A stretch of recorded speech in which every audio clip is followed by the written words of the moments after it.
A new study commissioned by North Dakota officials shows significant electrical load growth for northwest North Dakota's Williston Basin area through 2038. Senior Vice President of Asset Management, Resource Planning, and Rates, Dave Raatz, explains the results. The North Dakota Transmission Authority hired Barr Engineering to update a 2012 load forecast of what the expected electrical load levels will be in western North Dakota to serve the Bakken. Basin and MDU and utility players participated in that study back in 2012, and we are also involved now in this update for this study that was just completed in May. It's always good, I think, when the North Dakota Transmission Authority steps in and does that.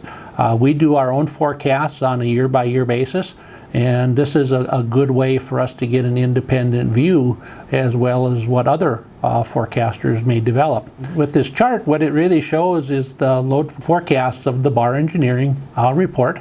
It shows kind of a most likely and a low scenario. And by the bars on this chart, you can see where Basin Electric and MDU are forecasting our load levels to be. So we're a little on the low side, but we're within that bandwidth. And so I think it's a good indication that our forecasts are fairly well in line with other industry players. Directors also received an update on Basin Electric's availability to serve the load in North Dakota. On the same note of load forecasts, we've reached the time of year when Basin Electric starts its load forecast work plan for 2020. Becky Kern is the Director of Long-Term Utility Planning.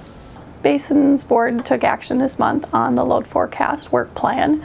This is a plan that we put forth every year for the development of the load forecast. So my staff here, Jay Lundstrom and Robert Frank, that work in the utility planning group, are kicking off the new load forecast that would be completed here and taken to the Basin Electric board in January of 2020. That work plan basically just outlines what processes we use, what vendors and different assumptions are made, what type of information is available, and the purpose of the actual load forecast and what it'll be used for.